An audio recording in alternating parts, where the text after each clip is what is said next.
Hi guys. So here I was working on one little tool and using the Metadata API in Salesforce. So what I ended up here is I've created a Visual Force page and there is a controller and I can fetch any type of metadata and I can retrieve the as you can see in the screen I have some Apex code here. So this is coming from that metadata API. So in the same way, if I want to, let's say, what else metadata I want. So if you are familiar with Ant, you would see the structure like here. So if I want like this to Apex pages, so let's say, I hope it's Apex page only. So if I save it, what it should give me is the list of all the Visual Force pages in my org. So let's test that. This tool is very rudimentary. I'm still working on it, and this is the initial POC, if you will. So as you can see, it fetched me the Visual Force page, and for now I have only one Visual Force page. So if I go to here, and of course I do not want to show actually that how many pages exist, but still it would be really means good to have that. We have the Visual Force pages and we are able to list that. So suppose if I create a new one. Why I'm testing this aggressively is because I want this to be used by some other people so that they can also learn something how to use the metadata API. What happens with metadata API is it gets you closest. It means the core of the Salesforce, the closest level that you can get. So that metadata API gives you. So now if I refresh, so we should get this page also listed here. So if I retrieve, so here there is one Visual Force page, and our second one is right here, right? So if I just go to this code and I give it a name, like the particular Visual Force page which I want, so that will also come here.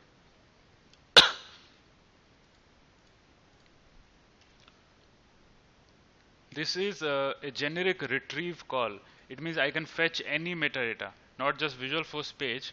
So as you can see, this is our page which is here. So we can use this tool to make code review tools to generate test classes. Of course, for generating test classes, you do not need a UI, and you can put this code which I have written in a batch class, and it would generate the test classes for all the Apex classes. Of course, it wouldn't be something like it would know exactly how it is going on. The complex the controller is, the test class generation would be difficult, right? I mean, writing normal test class is sometimes difficult. So how could you automate that? To certain degree, that is possible. It means it can scan through the classes because everything is string, and then it can generate the test factory to some extent, and it will definitely it will help you. It will save 2-3 hours of your effort definitely. So this is one, and I can go on like this. Means if I want to have something like, let's say, especially I was working on a previous tool, and I have posted the video also, the knowledge articles, how to clone the knowledge articles, and that tool it was I have developed on that also. The last time when I published that video, so I have come up from that stage and I have removed all the concrete S object, concrete initialization of the objects. So I will share you that new code along with one more video if I have time. So I just followed on that because my project demanded only that much, that I would be able to just clone the knowledge articles. And in that, if you see in Salesforce knowledge, if you have worked, so there you will find knowledge settings, the languages available, and the when you assign an article to some queue or a person, so those things are also can be put over there as default settings. It means as soon as the knowledge article is created, so that would be assigned to a person, which we call default assigning. So I wanted to fetch those data also from Salesforce. So what I ended up having is this metadata little tool over here. So let's say if I want to fetch the knowledge settings, knowledge, and this will come from a settings file. In every org there is a settings file, settings folder exactly. In that folder, knowledge, cases, account, opportunity, forecast, anything that you can wish for, all the settings which you have made in your org, that can be retrieved from that settings folder. For every org there would be a settings folder.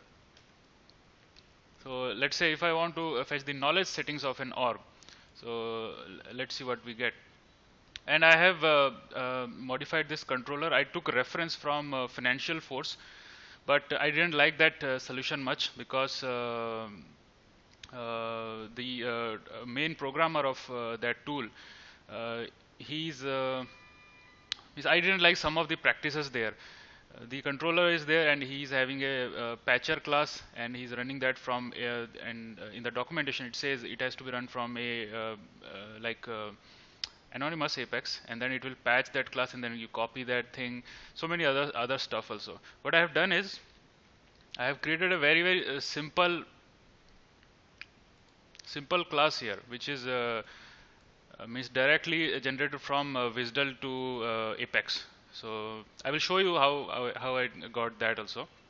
So let's do this one, knowledge settings, because for this particular feature only I just researched all these things, and I have come up with something like a generic solution. So if I go here, of course there would be a progress bar or something like that in future, so you can take that one. So this is my knowledge settings, right? So member setting and knowledge. So let's see if I make some changes in my knowledge, so what should come. Knowledge settings.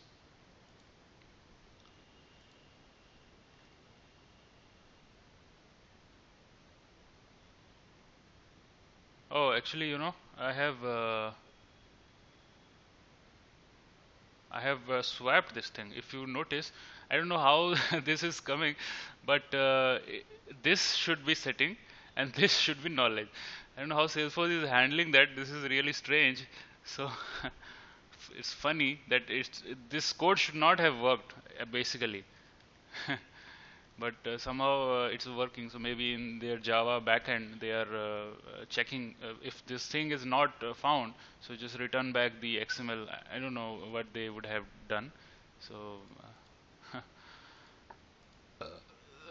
I tried to beautify that code as it's completely black and white. I was using this plugin, unfortunately it didn't work. So I ended up with pre-tag, HTML tag, pre-tag is there. So I use that. So let's see if what it gives now. Yeah, it should be like this. I mean, the knowledge is not enabled in my org, so I should know that it is false. Now let's enable that knowledge. So this is the knowledge, and yes, I understand. I want to enable the knowledge. So it's working perfect. Now the knowledge is enabled. So now if I go,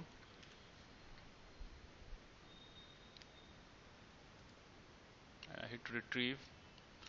So now so many other stuff are coming, and our knowledge is enabled. That's why we are able to see all this.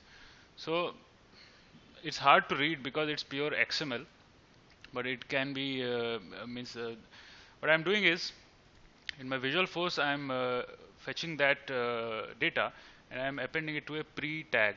So here I can set some style, and then it would look little bit better. So these are the settings. I'm actually looking for knowledge enabled equals true, something is there or not, because it was false. So it should be true now. Anyway, it's not there. Maybe it's assuming that knowledge is enabled, so there is no need to show that. Oh, I got it. Knowledge enabled true, which you can see right here. So this is the basic stuff, and like I told, you can use just any metadata. If you have worked with AND before, so you would understand what it means. These two things. This is nothing but the in the package.xml. So you will have this type, right? Name type. So that's the thing. You can have any metadata, like Visual Force page, Apex page, custom field, uh, objects, anything, just anything. You can just imagine. Refer to the metadata API. So let's do that. I'm so much excited about this. So let's meta metadata API Salesforce. So let's see what are the different metadata types available. So if I go here,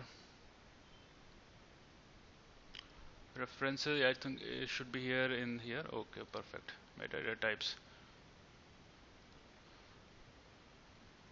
Okay, so we already worked with this. So let's say, do you want me to fetch the triggers? I think I'm not finding any useful stuff here.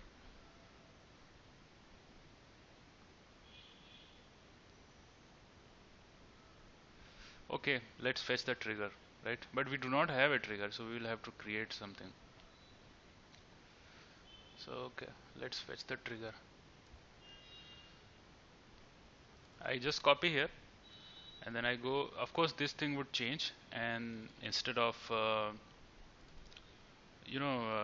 like me going on and or you going on and typing there, so it can be configured from the UI itself. So that string and all the listed metadata types would come, and then based on that the call would happen. Or maybe you can just fetch everything, or maybe just this one, and then based on the selection of the user, it can be multi-select, so those classes would only come. Apex trigger, we do not have that, the Apex trigger. So if I go here, I think we should not get any trigger, because this is a fresh developer org. There is nothing. As you can see, this is a package.xml. This is what I was talking about. This is the name, this is the type of the metadata and the members which you want. Let's quickly go and create a trigger. Apex.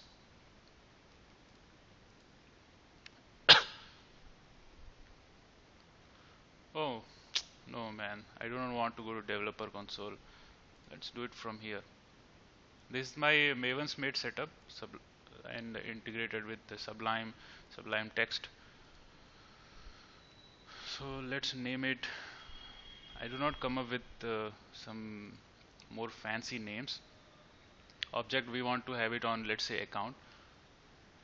Of course, you should not write a trigger on a standard object. I mean, that's the best practice, but sometimes you have to. So let's see if what it gives now. Of course, the trigger would be empty, so we will just get the structure. This is the one, demo trigger on account. So this is what we have. So this is a retrieve call, and it's getting the data only, and you can also make a deploy call. Metadata supports retrieve, deploy, and so many other stuff. These are the important things: retrieve and deploy. So it can do so many other calls like create, delete, something. But this was very interesting for me, because here I had to actually get the settings file from that org, and for that it used to give me the zip file as base 64 encoded. So that was the complex part, and that's why I took this, because if I could do that, I could be able to do anything with the metadata API. That's why I took that as a challenge, and here I am. Now I will walk you through the code, how this is happening. Let's go to our code. First of all is, this is the class generated from WSDL. So how you get the WSDL for metadata? You come over here, API. Under here you will find all sorts of WSDL. These are the the closest you can get to a Salesforce instance. enterprise WSDL, partner WSDL, Apex, and here there is metadata WSDL also. So you need to open that. Of course, I will not be generating this thing. I'm just showing that. So this would be the WSDL which you want, and you have to save it in your computer. And once you do that, you have to go to Apex class. These are the steps which you would need to follow in order to not necessarily run this demo, because I would be providing the source code, but in case you want to know how this entire thing works. So this is the button generate from WSDL. This anyone would know how this thing works, so I'm just telling that if you are newbie, so how you can get started. So these are the steps. You just go through the wizard. It will give you some errors, like if there would be XML tag, it would say it is any type, so you have to make it a string, because anything can be accommodated in a string. Those things it would give. And at the very bottom of the WSDL file, there would be metadata port. So the port that you select, so that would become a wrapper class, and in that wrapper class all these calls would be there. See, these are the things: update metadata, describe metadata, and in my case I'm using retrieve. Check retrieve status, and even before that,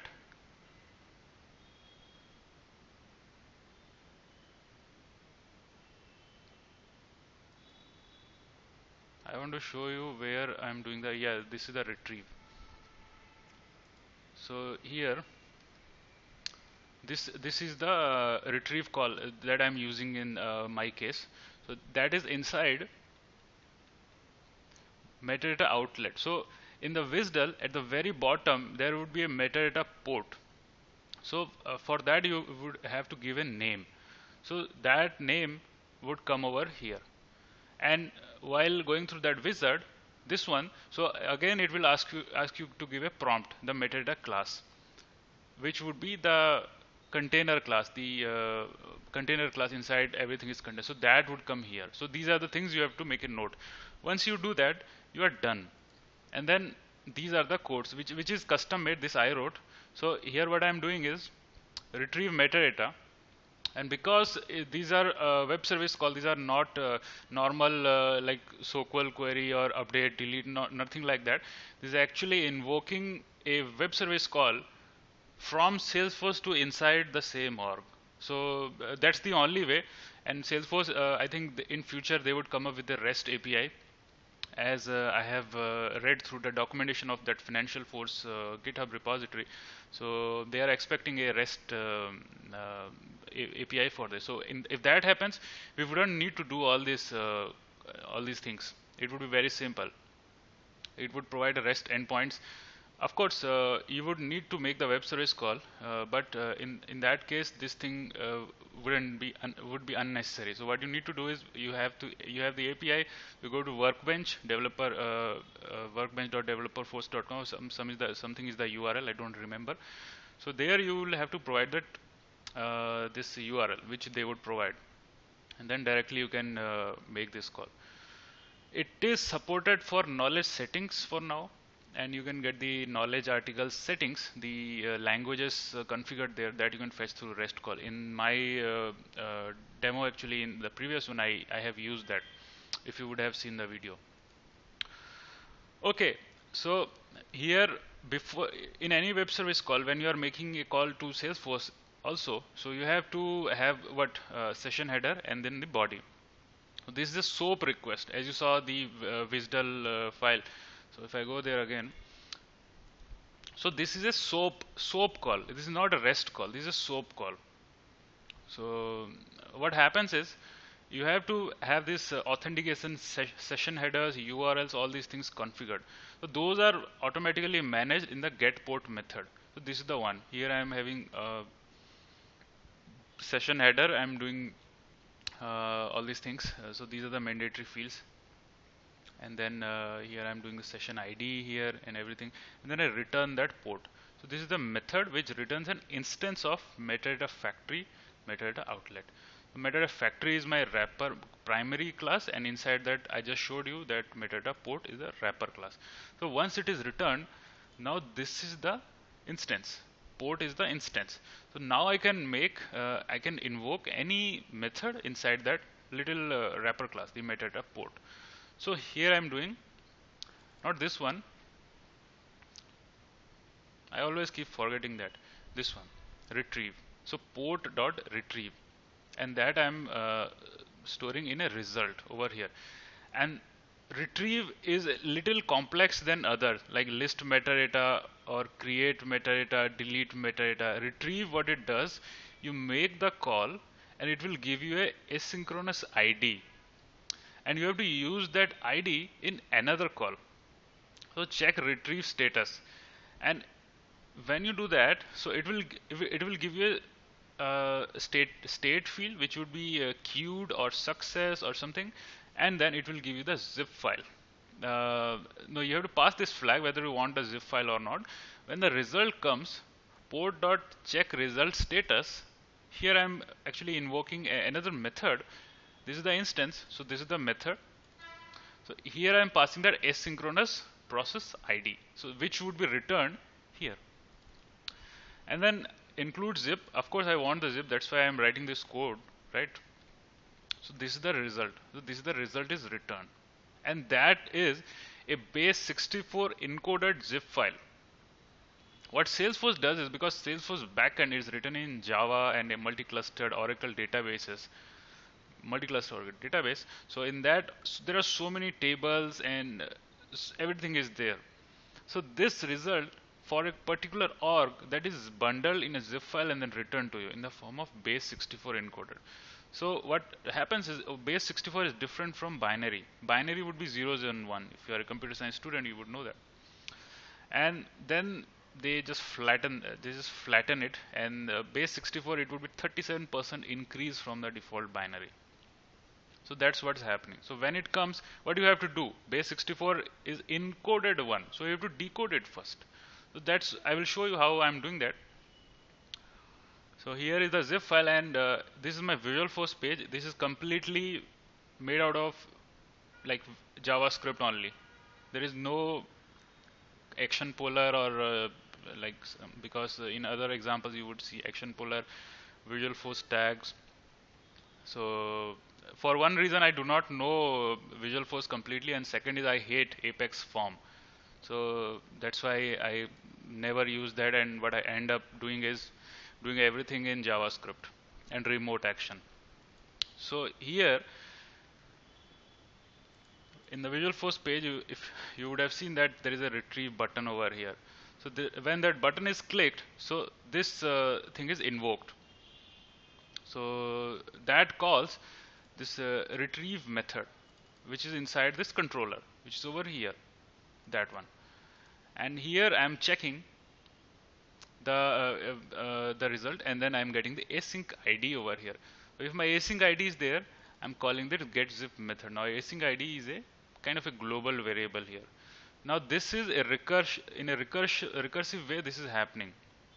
So this method is invoked if the result.status result is not null, because we have to keep calling the server until the result is something.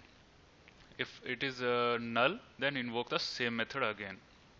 So that's the purpose of this. This is like a overkill. Like in every half a second it would hit the server, tuck tuck tuck tuck, it will hit that. So this is a overkill. What should happen is there should be a set interval which would invoke the apex after some duration, like 3 seconds or something. That can be achieved in action polar. So here action polar can be used, but I didn't do that. So maybe if you take this example, you can build something with set interval. What you have to do is you have to attach the interval to getZip method, and then when the request is complete, you have to detach it. So something like that. For simplicity, I just made it a recursion. Once the zip file is received, that would come here. The remoting, how it works is controller, the method. Here we do the exception handling, which is nothing but just some check. Otherwise, the result would be here. So here I will receive the zip file, the base 64 encoded zip file. I am using a library here. Of course, I took this reference from the same Financial Force, but that library, it uses version 2, and by now the JS zip guys, the original developers of the library, they have made it a complete asynchronous, and the version 3 is a little bit different from that. So there is a method. First of all, you create a new instance of that zip, and then you call this method. Inside that, you pass the base64 encoded data, and here you specify that is base64 actually. And then this is a promise. In JavaScript promise, what happens is when a asynchronous request is complete, it is promising you. It's not actually making a promise. It's just promising you that when the request is complete, it will give you the data. So when the request is complete, when it is received the data, so it will give me the zip file. So here I am getting the zip file. Now this library JSZip, it is intelligent enough to find all the files that are contained in the that zip file. It will skip the folders and it will get only the files. So that's what's happening here. So it gives me all the files, and then again I am doing one more asynchronous call, because that's how the library is written. It's completely different from the version 2. Now it's completely asynchronous. So here for each file I do a text, because my expected data is XML, so it is a text type. And then when I receive that would be inside this content. This is a callback. When the asynchronous request is complete, so then method would be called.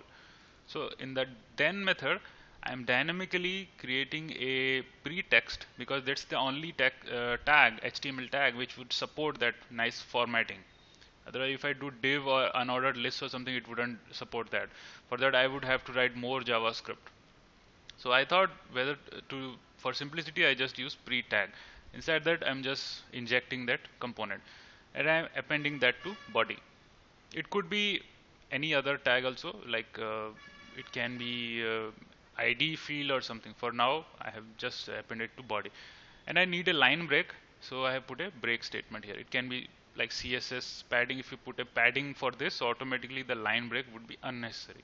You can do that. So that's how it is working. I spoke for quite a long time, and so this is the thing, and play around with this tool. And this is just one example, like I'm leveraging the retrieve method. So this is the main class over here, and here all the methods are there, like create metadata, delete metadata, everything. So you play around with that, and once you have a hold on Metadata API, you can create any kind of tool in Salesforce, any kind of tool. So I hope you find this video interesting, and for interesting videos like this, do not forget to subscribe, and I thank you for watching.